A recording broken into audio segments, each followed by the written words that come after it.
Hello everyone, welcome back to our channel let's learn from home. हम लोग discuss कर रहे थे chapter number 3 mineral and power resources.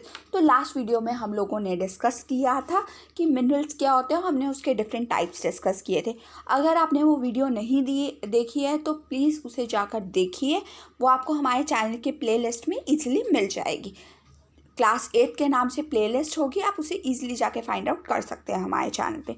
Okay, सो आज हम इस वीडियो में बेसिकली पढ़ेंगे एक्सट्रैक्शन ऑफ मिनरल से हम लोग स्टार्ट करेंगे। तो जैसा कि हम लोगों ने लास्ट वीडियो में समझा था कि जो हमारे मिनरल्स होते हैं वो हमें रॉक्स के अंदर मिलते हैं। तो ऐसा तो नहीं है कि हमने कोई भी पत्थर उठाया और हमें उसके अंदर मिनरल मिल गया। No, it's not quite possible. तो जिन पत्थरों के अंदर हमें मिनरल्स मिलते हैं हम उसको क्या बोलते हैं? ओर्स। ORES। ओके, तो जो हम लोग अर्लियर क्लासेस में ऑलरेडी पढ़ चुके हैं कि रॉक्स जो होते हैं 3 तरह के होते हैं, इग्नियस रॉक्स, सेडिमेंट्री रॉक्स और मेटामॉर्फिक रॉक्स। इसको फटाफट मैं आप लोगों को समझा देती हूँ कि ये कौन कौन से रॉक्स होते हैं: igneous rock, sedimentary rock and metamorphic. तो इग्नियस रॉक्स बेसिकली वो रॉक्स होते हैं जो वॉल्केनिक इरप्शन होता है, जो उससे मोल्टन मैग्मा बाहर आता है। जब वो कूल डाउन हो जाते हैं तो जो उस प्रोसेस से जो हमारे रॉक्स फॉर्म होते हैं हम उसे बोलते हैं इग्नियस रॉक। जो छोटे छोटे सेडिमेंट्स, जब बहुत ज़्यादा हवा, विंड चलती है या बारिश होती है, वेदरिंग के प्रोसेस से जो हमारे पत्थर बनते हैं छोटे छोटे सेडिमेंट से, हम उसको बोलते हैं सेडिमेंट्री रॉक। अब इग्नियस रॉक्स पर बहुत ज़्यादा जब हीट और प्रेशर पड़ता है तो हम उससे जो रॉक फॉर्म होते हैं उसको हम बोलते हैं मेटामॉर्फिक रॉक्स। ओके, सो ये 3 तरह के रॉक्स होते हैं और जिन रॉक्स के अंदर हमें मिनरल्स मिलते हैं हम उसको बोलते हैं ओर्स। अब हम पढ़ते हैं कि अब ये जो मिनरल्स हैं इनको हम उस पत्थर से कैसे एक्सट्रैक्ट करते हैं, वो कैसे। अब हम पत्थर को तो हम उस पत्थर को नहीं यूज़ कर सकते ना कि उसको हमने एज अ मिनरल यूज़ करी, तो हमें उसे एक्सट्रैक्ट करना पड़ता है। तो एक्सट्रैक्शन के जो हैं 3 प्रोसेस है। Number 1 is mining, number 2 is drilling, number 3 is quarrying. Okay, so mining को भी आगे सब डिवाइड किया गया है, open cast mining and shaft mining. So सबसे पहले स्टार्ट करते हैं माइनिंग के। तो माइनिंग एक बहुत सिंपल सा प्रोसेस है। जिस प्रोसेस से हम मिनरल्स को रॉक से निकालते हैं उस प्रोसेस को हम बोलते हैं mining. The process of taking out minerals from the rock is called mining.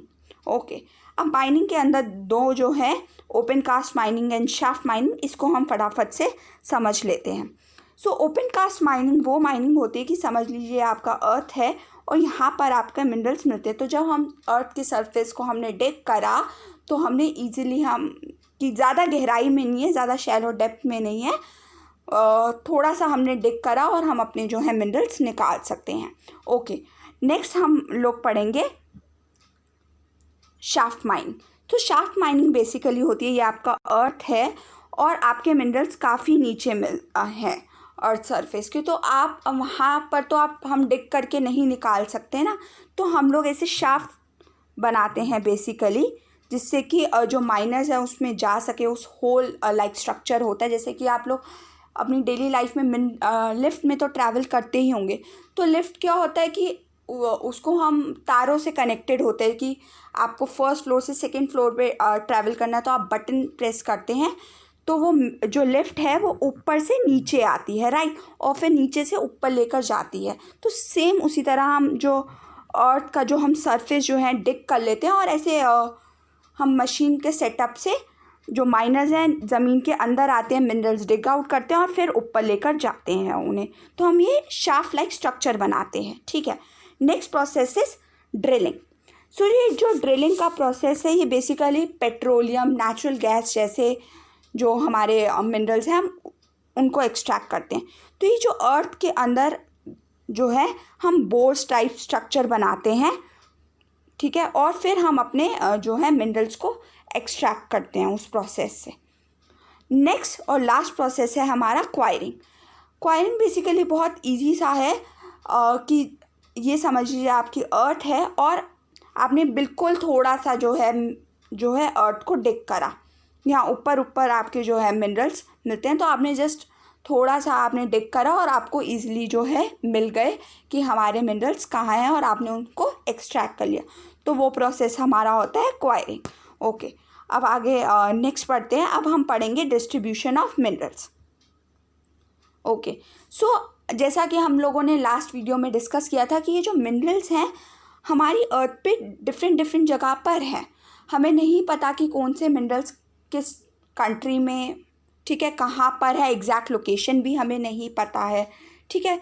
तो बेसिकली ये जो हमारे मिनरल्स हैं वो पूरी अर्थ पर जो है डिस्ट्रीब्यूट है, यानी डिफरेंट डिफरेंट कॉन्टिनेंट्स में पाए जाते हैं, डिफरेंट डिफरेंट जो हमारे ओशंस हैं वहाँ पर मिलते हैं। तो ये हम अर्लियर क्लासेस में, आप लोग क्लास 6 में पढ़ चुके हैं कि हमारे जो हैं 7 कॉन्टिनेंट्स हैं, north America, Europe, Asia, Africa, south America, Antarctica and Australia. और यहाँ पर जो है हमारे जो हैं बेसिकली मिनरल्स मिलते हैं। अब हम इनको एक एक करके पढ़ेंगे कि कहाँ, कौन सी कॉन्टिनेंट में या कौन सी कंट्री में, और इसके साथ साथ हम इंडिया का भी देखेंगे। इससे आपको मैप वर्क जो है करने में काफ़ी आसानी होगी। आई विल सजेस्ट यू कि आप अपने पास एक पॉलिटिकल इंडिया का मैप लेकर बैठे और उसमें साथ साथ जो है मार्क करते जाएं कि कहाँ पर जो है आपका कौन सा जो है मिनरल मिलेगा। इसके अलावा कॉन्टिनेंट्स के अलावा हमारे ये जो वाटर एरिया है यहाँ पे भी वाटर ओशियन बेड्स में भी हमारे मिनरल्स जो हैं पाए जाते हैं। ओके, तो लेट्स स्टार्ट। सबसे पहले हम एशिया के बारे में पढ़ेंगे। हम एशिया में रहते हैं, ठीक है। तो एशिया के अंडर है जो है हमारी एक कंट्री आती है, इंडिया। ओके, सो चाइना और इंडिया के पास बहुत अच्छे आयरन ओर के डिपॉजिट्स हैं। इसके अलावा जो है हमारा जो ये कॉन्टिनेंट है एशिया, इसके पास आधे से ज़्यादा जो वर्ल्ड का जो टिन है वो जो है हमारा कॉन्टिनेंट यानी एशिया जो है प्रोड्यूस करता है। और वर्ल्ड के जो मेजर प्रोड्यूसर्स हैं वो है चाइना, मलेशिया, इंडोनेशिया।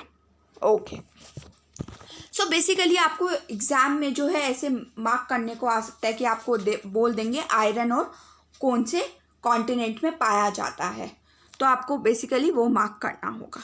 ओके, सो अब जो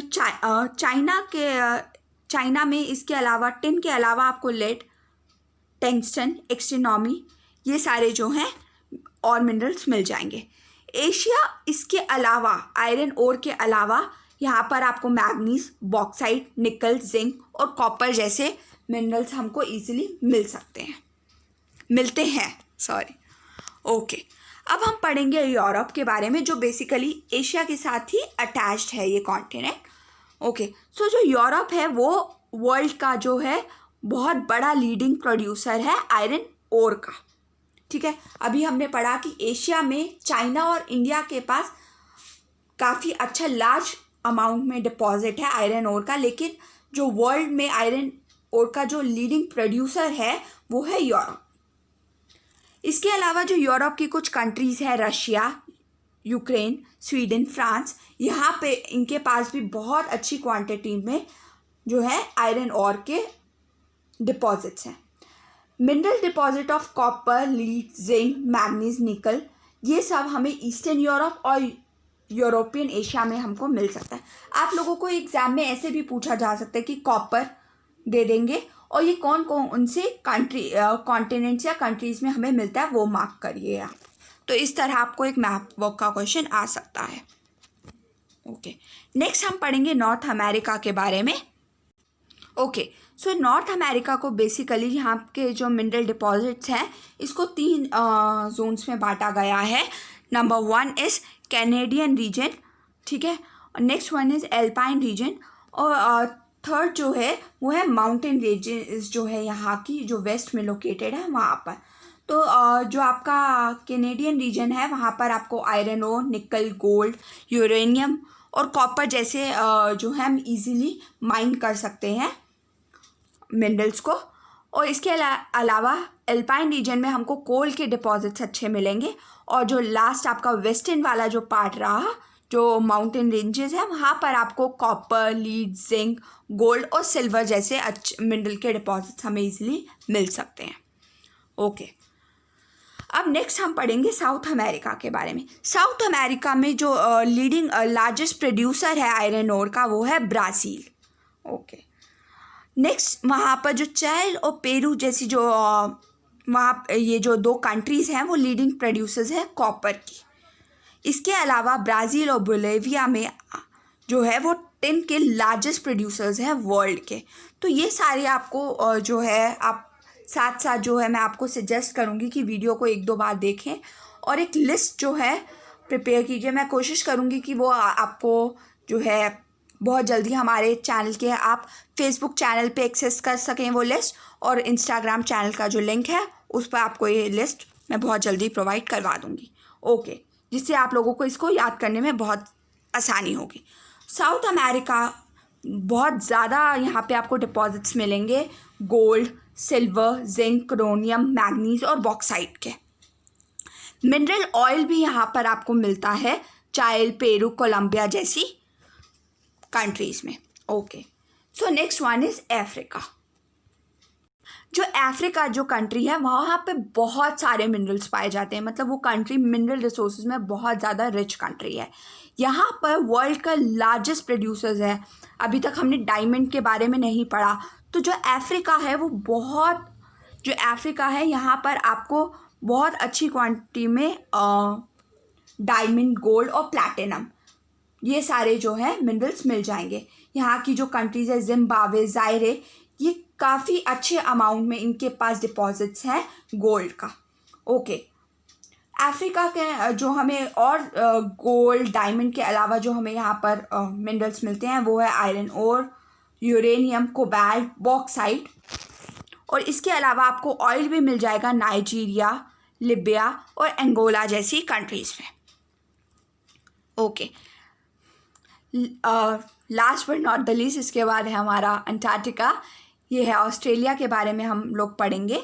जो ऑस्ट्रेलिया है यहाँ पर हम लोग जो ऑस्ट्रेलिया है बेसिकली वो लार्जेस्ट प्रोड्यूसर है बॉक्साइट का। बॉक्साइट के अलावा आप लोगों को यहाँ पर मिल जाएंगे गोल्ड, डायमंड और आयरन ओर। सो आप बेसिकली ऑब्जर्व करे होंगे कि आयरन ओर बेसिकली हर कॉन्टिनेंट में मिलता है जितना भी अभी तक हमने पढ़ा। इसके अलावा गोल्ड और डायमंड अभी तक हमने 2 कॉन्टिनेंट्स में पढ़ा, अफ्रीका एंड ऑस्ट्रेलिया। ऑस्ट्रेलिया में आप लोगों को कॉपर, लीड, जिंक, मैग्नीज ये सारे रिसोर्सेज भी हम लोग इनके पास डिपॉजिट्स हैं। ओके, लास्ट कॉन्टिनेंट के बारे में हम लोग पढ़ेंगे, दैट इज़ अंटार्कटिका। सो जैसा कि हम लोग जानते हैं कि अंटार्कटिका की जो लोकेशन है वर्ल्ड में वो हम इजीली जो है यहाँ पर एक्सेस करना थोड़ा मुश्किल है, बिकॉज ये साउथ पोल पर है और जहाँ पे बहुत ज़्यादा ठंड पड़ती है। तो वहाँ पर जो मिनरल डिपॉजिट्स हैं वो तो अच्छी क्वांटिटी में है, बट यहाँ पर एक्सेस करना मिनरल्स को थोड़ा सा जो टेक्नोलॉजी वाइज है हम कंट्रीज़ के लिए थोड़ा सा मुश्किल है। तो हम ये कह सकते हैं कि हाँ, कंट्रीज़ तरह की जो है टेक्नोलॉजी कुछ बना रही है और कुछ बन रही है, जिस तरह से हम अंटार्कटिका में जो हमारे मिनरल्स हैं हम उनको ईज़िली एक्सट्रैक्ट कर पा रहे हैं। ओके, सो बेसिकली यहाँ पर हमें कोल जो है, आयरन, ये सारे जो है मिनरल्स हैं अंटार्कटिका में। इसके अलावा आप लोग गोल्ड, सिल्वर और ऑयल जो है जो हम अपनी कमर्शियल एक्टिविटीज़ में बेसिकली यूज़ करते हैं वो सारा जो है अंटार्कटिका से आता है। तो गोल्ड, सिल्वर जो हमने पढ़ा बेसिकली अभी तक हमने 3 कॉन्टिनेंट्स में पढ़ा, अंटार्कटिका, ऑस्ट्रेलिया एंड अफ्रीका। इसके अलावा आप आयरन ओर की अगर हम बात करें तो वो हम देखते हैं कि हमारे पास सारे कॉन्टिनेंट्स में उसके पास जो है अच्छी क्वांटिटी में अवेलेबल है।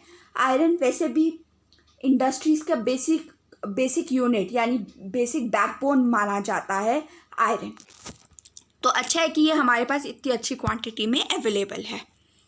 ओके, सो अभी तक हमने पढ़ा कि मिनरल्स क्या है, कितने टाइप के हैं, कहाँ कहाँ मिलते हैं, बट क्या हमने कभी सोचा कि ये मिनरल्स के क्या यूजेस हैं? यस, तो जो बेसिकली है मिनरल्स कहाँ पर यूज़ होते हैं, ये हमारी डेली की जो इतनी इंडस्ट्रीज़ हैं, जहाँ से हमारा एक घर का जितना सामान हम यूज़ करते हैं वो जहाँ जिन इंडस्ट्रीज़ में बनता है उसी इंडस्ट्री में सारे मिनरल्स का मेजरली यूज़ होता है। तो ये जो मिनरल्स है किसी भी कंट्रीज़ के लिए बहुत प्रीशियस हैं, ठीक है। और मिनरल्स जो हैं देखते हैं हम जैसे गोल्ड, सिल्वर, प्लैटिनम, ये बहुत अच्छी जो है वेरियस स्टाइल की हमारी ज्वेलरी भी बनती है इनसे आप लोगों ने अपनी कलेक्शन देखा होगा, आपकी मम्मा, आपकी दादी नानी के पास ज़रूर होगा इस ज्वेलरी का कलेक्शन। ओके, सो एक कॉपर भी बहुत अच्छा जो है एक मेटल है जो कि हमारे डेली लाइफ में यूज़ होता है। कॉइन से लेकर पाइप तक, जो हमारे घरों में पाइप्स होती हैं वहाँ पर हम कॉपर यूज़ करते हैं। उसके अलावा सिलिकॉन जो है वो हमारी कंप्यूटर इंडस्ट्री में यूज़ किया जाता है, जो कि हमें मिलता है क्वार्ट्ज से।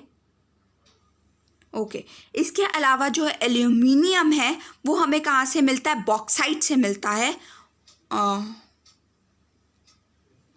सॉरी, जो हमारा एल्यूमिनियम है वो भी एक ओर से ही ऑब्टेन्ड होता है। और बॉक्साइट जो होता है वो हमें कहाँ हम अपनी डेली लाइफ में यूज़ करते हैं, वो है ऑटोमोबाइल इंडस्ट्री में। जो हम अपने एयरप्लेन्स देखते हैं जो आसमान में, वहाँ पर यूज़ होता है। जब हम बिल्डिंग्स में बॉक्साइट का बहुत अच्छे से यूज़ होता है। इवन जो हम जो किचन में जो कुकिंग में जो अप्लाइंसेस यूज़ करते हैं, या जो किचन के जो हमारे बर्तन वगैरह होते हैं, वहाँ पे हम बॉक्साइट का अच्छा यूज़ होता है।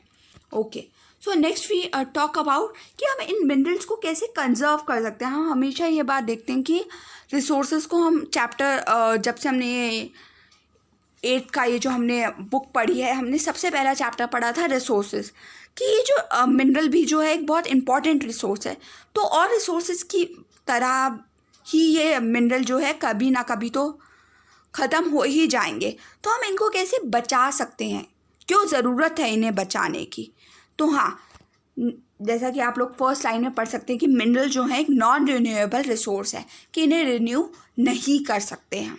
ठीक है, इनको रिन्यू करना मुश्किल है। तो इसलिए ज़रूरत है कि हम इनका जो वेस्ट है वो कम से कम करें। ठीक है, हम इसको दोबारा रीयूज़ करें, और इसका कम से कम इस्तेमाल करें, रिड्यूस करें। और अगर हम इसको रिसाइकिल कर सकते हैं तो बहुत ही अच्छी बात है। तो हमें इस पर सोचना भी है और इस पर एक्ट भी करना है। बहुत ज़रूरी है कि हम रिसाइकलिंग जैसा जो मेटल को अगर हम रिसाइकिल करके यूज़ कर सकते हो तो बहुत अच्छा जो है मेटल्स जो है हम उनको बार बार अपनी डेली लाइफ में यूज़ कर सकते हैं। और ये बहुत अच्छा तरीका है कि हम अपने मिनरल्स को कंजर्व उस तरह से कर पाएंगे। देखिए, हर चीज़ को हम जितनी क्वांटिटी में खर्च करते हैं उसको बहुत ज़रूरी होता है कि हम उतनी ही क्वांटिटी में उसको पीछे सेव भी करें, क्योंकि हम हर चीज़ जो है हमें फ्री में नहीं मिलती है। हमें अपने से जो हम दूसरों के लिए भी उस चीज़ को छोड़कर जाते हैं। ठीक है, तो आपसे आने वाली नेक्स्ट जनरेशन भी उस चीज़ को देख पाए, उस चीज़ का यूज़ कर पाए, दैट इज़ वेरी इंपॉर्टेंट। और आप एज अ इंडिविजुअल ये यकीन मानिए ये आप लोग कर सकते हैं। एज अ स्टूडेंट बहुत कुछ कर सकते हैं आप लोग। ये दूसरों को बता सकते हैं कि चीज़ों को सेव करिए।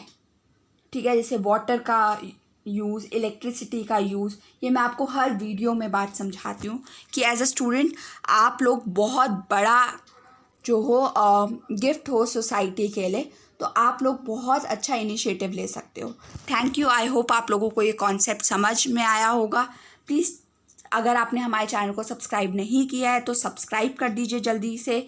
इस वीडियो को लाइक कर दीजिए और अगर अच्छी लगी हो तो नीचे कमेंट करके बताइए और अपने दोस्तों के साथ शेयर कीजिए। Thank you so much.